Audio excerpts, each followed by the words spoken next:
Good afternoon and welcome back to Sow, Grow and Cook. This coming Tuesday, the 1st of March, is St. David's Day, and he's very important here in Wales because he's the patron saint of Wales. And the Welsh celebrate with festivities, parades. They like to cook traditional meals on that day. And one of the treats that they like to have on St. David's Day, and other days as well, is something called Welsh Cakes.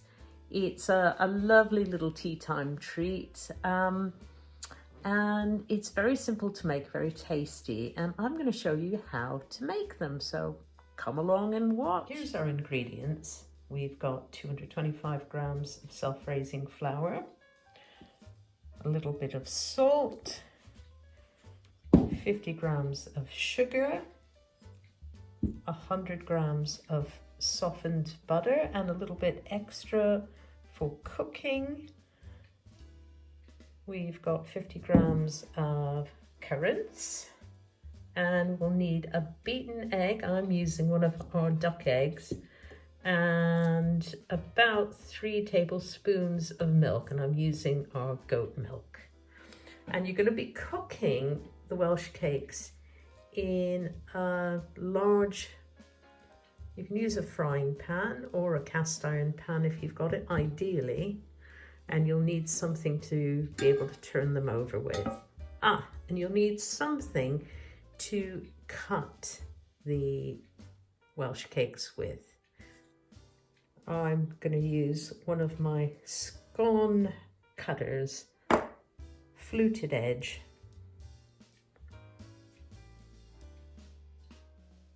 Step 1. Mix the flour and the salt together.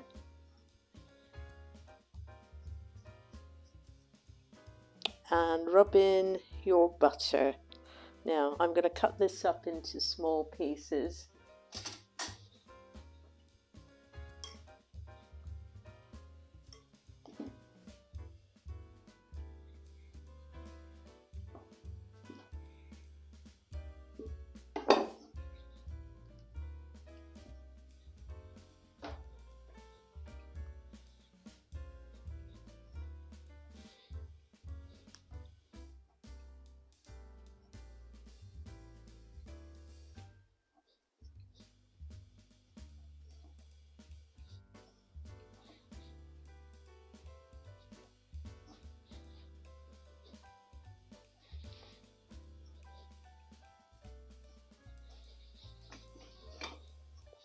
And I'm going to add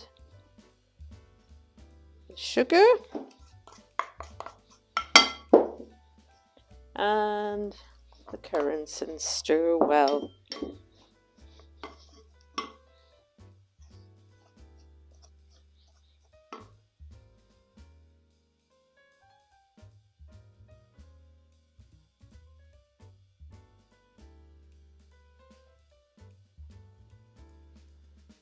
Right, now take your egg, crack it into a bowl, and add your approximately 3 tablespoons of milk.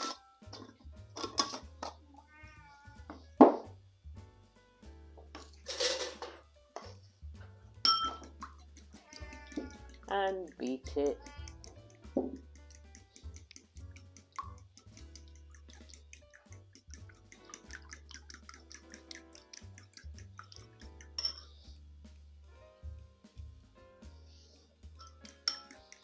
Now pour that into your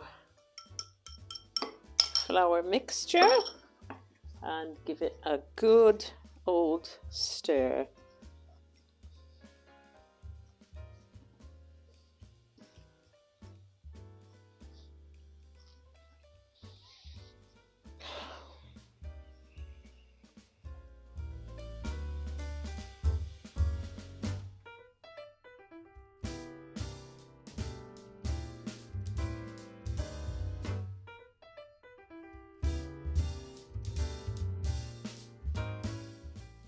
And don't be shy to use your hands to bring the mixture all together into a nice neat ball of dough.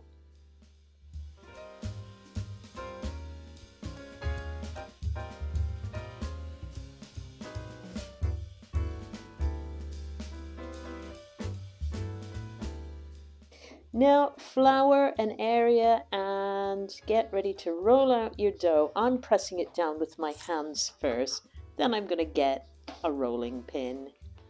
But you don't want to press it down too hard. About 1/4 of an inch or 1 centimeter or so thick.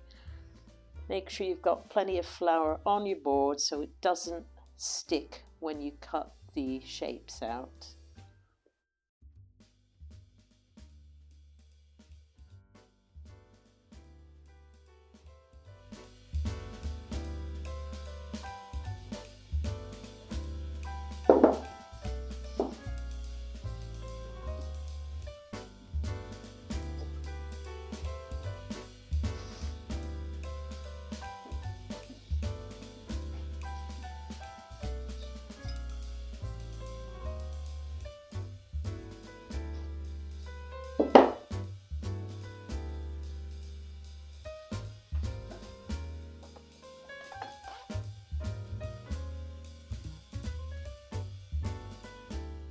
Cut out your shapes. I think this is going to make at least a dozen. No, it's more than a dozen. Pretty sure it's turning out to be maybe 15 or 16.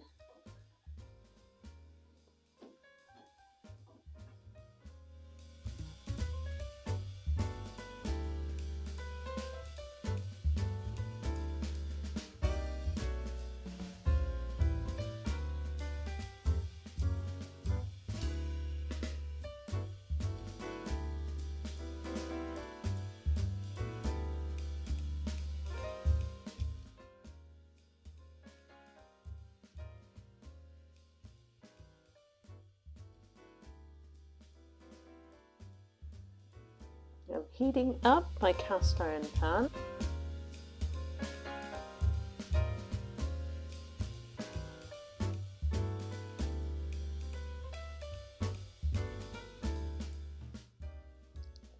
Keep an eye on these Welsh cakes whilst they're cooking, especially if you're using cast iron, because it really retains the heat and it can cook rather quickly.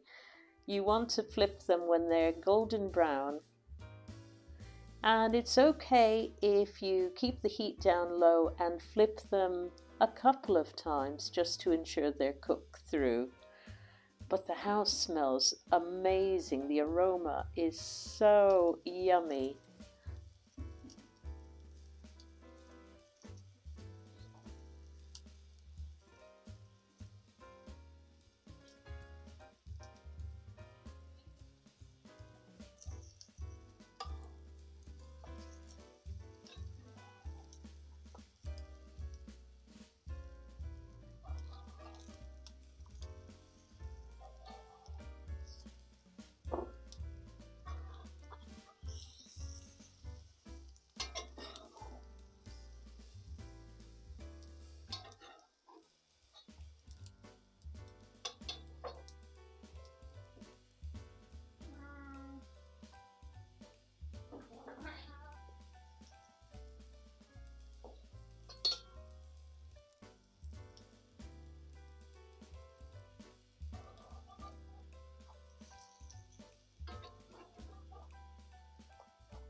When they're done and you put them onto the plate before serving, it's customary to sprinkle them with a little bit of sugar on top. It just gives a really nice sweetness and crunchy texture.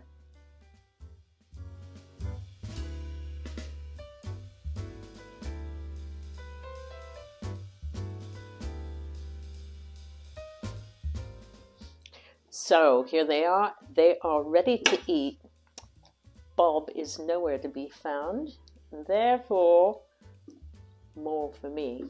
Anyway, I've got a cup of tea here.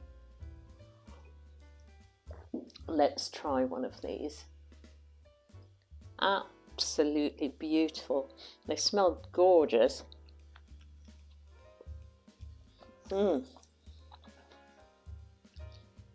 They're so fluffy and rich. They kind of remind me of a cross between a British scone and an American pancake, but there's something special. Darn, I wanted to say there's something special about them in their own right, and the microphone died. And I'm sure I double checked it before I uploaded this video.